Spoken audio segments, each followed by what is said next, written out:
नमस्कार दोस्तों, स्वागत है आपका एक बार फिर से ज्ञान अड्डा चैनल में। दोस्तों, आज हम इस वीडियो में आपको बताने जा रहे हैं करंट अफेयर्स। ठीक है, आपसे हम आपको डेली करंट अफेयर्स बताएंगे। ठीक है, तो ये करंट अफेयर्स है अपना 30 अप्रैल 2020 का। ठीक है, तो सबसे पहले अपन स्टार्ट करते हैं राष्ट्रीय समाचार से। ठीक है, तो आज का अपना राष्ट्रीय समाचार क्या आया था सबसे पहले, तो देखते हैं अपन। आईआईटी दिल्ली की टीम ने विकसित किया कोविड-19 डैशबोर्ड प्रकृति। ठीक है, तो दोस्तों आईआईटी दिल्ली की एक टीम ने वेब आधारित कोविड-19 डैशबोर्ड प्रकृति नाम जिसको दिया गया है वो विकसित किया है। ठीक है, प्रकृति मीन्स है prediction and assessment of corona infections and transmission in India. ठीक है, जो क्या करेगा, जो भारत में कोविड-19 मामलों के राज्य और हर ज़िले के अनुसार आने वाले दिनों में वहाँ कोरोना संक्रमण की स्थिति का अपने को डिटेल देगा। ठीक है, तो इससे रिलेटेड अपने क्या क्या क्वेश्चन आ सकते हैं, तो सबसे पहले पूछ सकते हैं अपने को आईआईटी दिल्ली के निदेशक कौन है। तो ठीक है दोस्तों, आईआईटी दिल्ली के अपने निदेशक है वी रामगोपाल राव। ठीक है, वी रामगोपाल राव। ठीक है, आईआईटी दिल्ली की स्थापना कब की गई? आईआईटी दिल्ली की स्थापना हुई थी अपनी 1961 में। ठीक है दोस्तों, अब अपन चलते हैं स्टेट अफेयर्स की तरफ से। ठीक है, तो स्टेट अफेयर्स में अपन पढ़ते पहले एमपी सरकार ने इम्यूनिटी सिस्टम को बढ़ाने के लिए शुरू की जीवन अमृत योजना। ठीक है दोस्तों, तो एमपी सरकार ने क्या किया है, कोविड-19 महामारी से मुकाबला करने के लिए जरूरी इम्यूनिटी सिस्टम को बढ़ाने के लिए जीवन अमृत योजना की शुरुआत की। ठीक है, इस योजना के तहत क्या किया गया है, राज्य सरकार ने लघु वनोपज संघ के सहयोग से आयुष मतलब आयुर्वेद, योग और प्राकृतिक चिकित्सा, यूनानी, सिद्ध और होम्योपैथी विभाग द्वारा तैयार एक विशेष त्रिकूट चूर्ण तैयार किया है, जिसमें है पीपल, अदरक और काली मिर्च का मिश्रण, जिसके पैकेट कोरोना संक्रमण वाले क्षेत्रों के नागरिकों को निःशुल्क वितरित किया जाएगा। ठीक है दोस्तों, तो अपन इसमें देखते हैं इससे रिलेटेड अपने को क्या क्या क्वेश्चन पूछे जा सकते हैं। तो एमपी के मुख्यमंत्री कौन है अपने? एमपी के मुख्यमंत्री अपने शिवराज सिंह चौहान। ठीक है, और एमपी की राजधानी क्या है? भोपाल। एमपी के राज्यपाल कौन है अपने? लालजी टंडन। ठीक है दोस्तों, अब नेक्स्ट पे चलते हैं अपन। एडीबी ने महाराष्ट्र को ऊर्जा क्षेत्र में सहयोग करने के लिए $346 मिलियन के ऋण को दी मंजूरी। ठीक है, मतलब क्या है, एडीबी मतलब है अपना एशियन डेवलपमेंट बैंक, जिसने महाराष्ट्र के ग्रामीण क्षेत्रों में भरोसेमंद बिजली कनेक्शन प्रदान करने के लिए महाराष्ट्र राज्य सरकार को 346 मिलियन अमेरिकी डॉलर मतलब 2,616 करोड़ रुपए का ऋण देने की सहमति जताई है। ठीक है, यह ऋण महाराष्ट्र में नए ग्रिड से जुड़े ग्रामीण कृषि उपभोक्ता के लिए राज्य सरकार के उच्च वोल्टेज वितरण प्रणाली मतलब HVDS कार्यक्रम का समर्थन करेगा। ठीक है, तो दोस्तों अपने को इससे रिलेटेड क्या क्वेश्चन पूछे जा सकते हैं एग्जाम्स में। तो एडीबी के अध्यक्ष कौन है, मतलब एशियन डेवलपमेंट बैंक के अध्यक्ष कौन है? तो इसके अध्यक्ष है अपने मात्सुत्सु असाकावा। ठीक है, एडीबी की स्थापना हुई थी अपनी 1966 में। ठीक है, अब दोस्तों अपन चलते हैं नियुक्तियों की ओर। तो आज के दिन किन किन की नियुक्तियाँ की गई है। ठीक है, तो दोस्तों भारत ने कतर और बहरीन में नए राजदूतों की नियुक्ति का ऐलान किया है। ठीक है, तो इसके लिए दीपक मित्तल को कतर में भारत के अगले राजदूत के रूप में नियुक्त किया गया है। वहीं दूसरी ओर पीयूष श्रीवास्तव बहरीन में भारत का अगला राजदूत नियुक्त किया गया है। ठीक है, ये दोनों 1998 बैच के भारतीय विदेश सेवा के अधिकारी हैं। तो दोस्तों अपने को इससे रिलेटेड क्या क्या क्वेश्चन पूछे जा सकते हैं। कतर की राजधानी क्या है? कतर की राजधानी अपनों को पता है दोहा है। ठीक है, कतर की मुद्रा कतरी रियाल। कतर के प्रधानमंत्री मतलब पीएम शेख खालिद बिन खलीफा बिन अब्देल अजीज़ अल थानी है। ठीक है, बहरीन के राजा हमद बिन ईशा अल खलीफा। बहरीन की राजधानी है मनामा। बहरीन की मुद्रा है बहरीन दीनार। ठीक है दोस्तों, अब नेक्स्ट पढ़ते हैं अपन। सुरेश एन पटेल ने सतर्कता आयुक्त के रूप में ली शपथ। सतर्कता आयुक्त मतलब सेंट्रल विजिलेंस कमीशन। ठीक है, तो दोस्तों अपन इसके बारे में पढ़ते हैं। सुरेश एन पटेल ने भ्रष्टाचार पर निगरानी करने वाले निकाय सीवीसी मतलब सेंट्रल विजिलेंस कमीशन में सतर्कता आयुक्त के रूप में शपथ ग्रहण की है। ठीक है, उन्होंने केंद्रीय सतर्कता आयुक्त संजय कोठारी ने वीडियो कॉन्फ्रेंस के जरिए पद की शपथ दिलाई है। सीवीसी में उनका दिसंबर 2022 के अंत तक 2 वर्षों का कार्यकाल होगा। ठीक है। शरद कुमार अन्य सतर्कता आयुक्त के रूप में काम कर रहे हैं। सतर्कता आयुक्त का कार्यकाल 4 वर्ष या 65 वर्ष की आयु होने तक का होता है। तो दोस्तों अपने को इसमें से रिलेटेड क्या क्वेश्चन पूछे जा सकते हैं, देखते हैं। सीवीसी का गठन कब हुआ था? इसका गठन हुआ था फरवरी 1964 को। और सीवीसी का हेड क्वार्टर कहाँ पे है? सीवीसी का हेड क्वार्टर अपने न्यू दिल्ली में है। ठीक है दोस्तों। अब नेक्स्ट पढ़ते हैं अपन। पूर्व वित्त सचिव राजीव कुमार बने पीईएसबी के नए अध्यक्ष।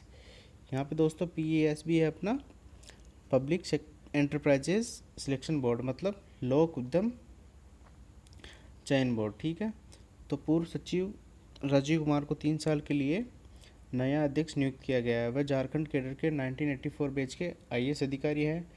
उनकी नियुक्ति प्रधानमंत्री नरेंद्र मोदी जी की अध्यक्षता वाली कैबिनेट की नियुक्ति समिति एसीसी द्वारा मंजूरी देने के बाद की गई है।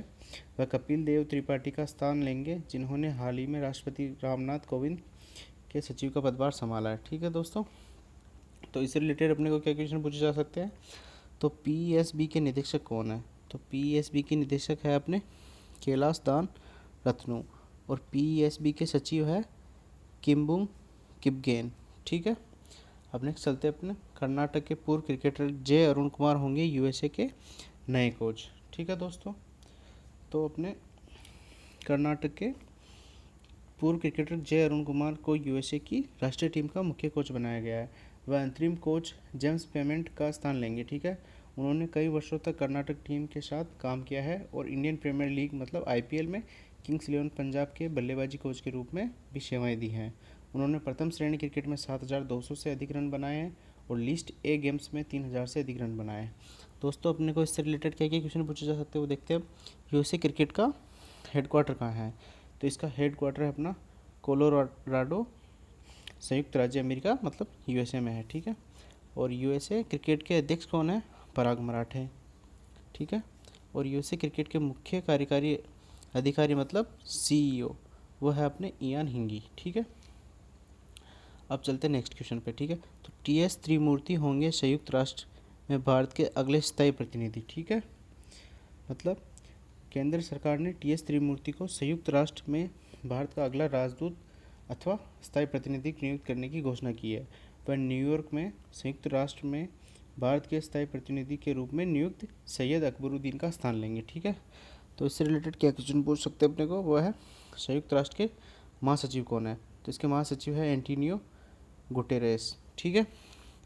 अब नेक्स्ट क्वेश्चन पढ़ते हैं अपन। वो है नीरज व्यास बने पीएनबी हाउसिंग बोर्ड के अंतरिम एमडी और सीईओ। ठीक है। तो दोस्तों नीरज व्यास को अब नया पीएनबी हाउसिंग के अंतरिम एमडी और सीईओ चुना गया है। ठीक है दोस्तों। अब दोस्तों पढ़ते हैं अपन अर्थव्यवस्था से रिलेटेड समाचार। ठीक है। तो क्रिशियल मतलब CRISIL ने वित्त वर्ष 2021 के लिए भारत की जीडीपी ग्रोथ को 3.5% से घटाकर किया है 1.8%। ठीक है। तो दोस्तों रेटिंग एजेंसी क्रिशियल ने वित्त वर्ष 2020 और 21 में भारत की जीडीपी विकास दर के पहले अपने अनुमान को घटाकर 3.8% से 1.8% कर दिया गया है। क्रिशियल ने कोविड-19 महामारी को नियंत्रित करने के लिए लगाए गए लॉकडाउन के प्रभाव के कारण कुल 10 लाख करोड़ रुपए या प्रति व्यक्ति में 7,000 रुपये का नुकसान होने का अनुमान लगाया। ठीक है। तो इससे रिलेटेड अपने को क्या क्वेश्चन पूछे जा सकते हैं? तो क्रिशियल के सीईओ कौन है? ठीक है। तो सीईओ है आशु सुयस। ठीक है। क्रिशियल के मुख्य अर्थशास्त्री हैं धर्मकीर्ति जोशी और क्रिशियल का मुख्यालय मतलब हेडक्वार्टर है मुंबई के अंदर। ठीक है दोस्तों। अब दोस्तों नेक्स्ट क्वेश्चन पे चलते हैं। तो मूडीज़ ने भारत के जीडीपी पूर्वानुमान को 2.5% से घटाकर किया है 0.2%। ठीक है दोस्तों। तो मूडीज़ का से रिलेटेड अपन के आगे देखते हैं। तो मूडीज़ इन्वेस्टर्स सर्विस ने मार्च में कैलेंडर वर्ष 2020 के लिए लगाए भारत के जीडीपी ग्रोथ अनुमान 2.5 को घटाकर 0.2% कर दिया है। साथ ही मूडीज़ ने 2021 में भारत की जीडीपी विकास दर 6.2% रहने का अनुमान भी लगाया है। ठीक है। मूडीज़ द्वारा केवल चीन, भारत और इंडोनेशिया के लिए 2020 का आर्थिक विकास अनुमान लगाया गया है। मूडीज़ ने यह कटौती कोरोना वायरस महामारी के कारण लगे देशव्यापी लॉकडाउन से भारत में पड़ने वाले आर्थिक प्रभाव के चलते की है। ठीक है दोस्तों, तो इससे रिलेटेड अपने को क्या क्वेश्चन पूछे जा सकते हैं, मूडीज़ का हेडक्वार्टर कहाँ पे है, तो मूडीज़ का हेडक्वार्टर अपना न्यूयॉर्क, संयुक्त राज्य अमेरिका, यूएस में। ठीक है, और मूडीज़ के अध्यक्ष और सीईओ हैं अपने रेमंड वाइटहेड मैकडेनियल जूनियर।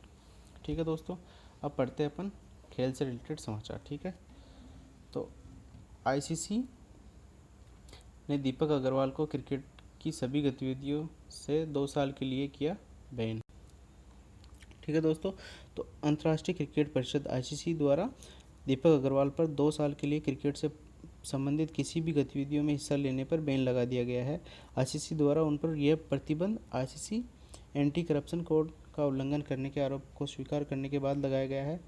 अब दीपक 27 अक्टूबर 2021 के बाद क्रिकेट से संबंधित गतिविधियों में अपनी भागीदारी जारी रखने के लिए स्वतंत्र होंगे। ठीक है दोस्तों, अब पढ़ते हैं अपन इम्पोर्टेंट डेज। ठीक है, तो 30 अप्रैल को मनाया जाता है इंटरनेशनल जेज डे। ठीक है दोस्तों, तो ये इंटरनेशनल जेज डे मनाया जाता है हर साल 30 अप्रैल को दुनिया भर में इंटरनेशनल जेज डे या अंतर्राष्ट्रीय जेज दिवस मनाया जाता है। इस दिन को मनाए जाने का उद्देश्य है शांति, एकता और लोगों के बीच संवाद और सहयोग बढ़ाने और एक शैक्षिक साधन के रूप में जेज की खूबियों के बारे में दुनिया भर में जागरूकता पैदा करना। ठीक है, इस वर्ष अंतर्राष्ट्रीय जेज दिवस का 9वां संस्करण है। तो दोस्तों, अपने को इससे रिलेटेड क्या क्वेश्चन पूछे जा सकते हैं, वो है यूनेस्को के महासचिव कौन है, तो यूनेस्को के महासचिव है ऑड्रे अजोले। ठीक है, और यूनेस्को का गठन कब हुआ था, तो 4 नवंबर 1946 को यूनेस्को का गठन हुआ था। ठीक है दोस्तों, तो यूनेस्को का हेडक्वार्टर कहाँ पे, इसका हेडक्वार्टर है पेरिस, फ्रांस में। ठीक है, और नेक्स्ट क्वेश्चन पे चलते हैं अपन दोस्तों, तो वह है आयुष्मान भारत दिवस। तो दोस्तों 30 अप्रैल मतलब आज के दिन आयुष्मान भारत दिवस भी मनाया जाता है। तो राष्ट्र ने आज यानी 30 अप्रैल को आयुष्मान भारत दिवस मनाया जाता है। इस दिन का उद्देश्य सामाजिक आर्थिक जाति जनगणना डेटाबेस के आधार पर देश के दूर दराज के क्षेत्रों में किफ़ायती चिकित्सा सुविधाओं को बढ़ावा देना है। साथ ही इसका लक्ष्य गरीबों के स्वास्थ्य और कल्याण के लिए कार्य करना है और बीमा लाभ प्रदान करना है। ठीक है, ये दिन राष्ट्रीय के महत्व को दिन इसलिए भी है क्योंकि आज के दिन ही आयुष्मान भारत योजना का शुभारंभ किया गया है, जिसे प्रधानमंत्री जन आरोग्य योजना जिसे अपन PMJAY के रूप में भी जानते हैं। ठीक है दोस्तों, तो अपने को इससे रिलेटेड क्या पूछा जा सकता है, तो इससे पूछ सकते हैं अपन को आयुष के राज्य मंत्री जो भी स्वतंत्र प्रभार है वो कौन है, वह है श्रीपाद यशो नाइक। ठीक है, और दोस्तों अपन नेक्स्ट क्वेश्चन पे चलते हैं, निधन आज के दिन किन किन का निधन हुआ है। तो दोस्तों 30 अप्रैल को बॉलीवुड के एक स्टार एक्टर ऋषि कपूर का निधन हुआ है। ठीक है दोस्तों, जिन्होंने राष्ट्रीय फिल्म पुरस्कार जीतने वाली बॉलीवुड स्टार अभिनेता ऋषि कपूर का निधन हुआ है। उनका फिल्म उद्योग में लगभग 40 वर्ष से भी अधिक का शानदार अभिनय करियर रहा है। उनके फिल्मी करियर की शुरुआत 1970 की फिल्म मेरा नाम जोकर से एक बाल कलाकार के रूप में हुई थी, जिसके लिए उन्हें राष्ट्रीय फिल्म पुरस्कार भी दिया गया है। इसके अलावा वह पहली बार मुख्य अभिनेता के तौर पर 1973 की फिल्म बॉबी में नजर आए थे, जिसके लिए उन्हें फिल्म फेयर सर्वश्रेष्ठ अभिनेता पुरस्कार से सम्मानित किया गया है। ठीक है दोस्तों, तो आज का करंट अफेयर यहीं पे ख़त्म होता है। ठीक है, तो दोस्तों अगर आपको मेरा ये वीडियो अच्छा लगा तो प्लीज़ लाइक और शेयर कीजिए और please subscribe my channel. Thank you दोस्तों।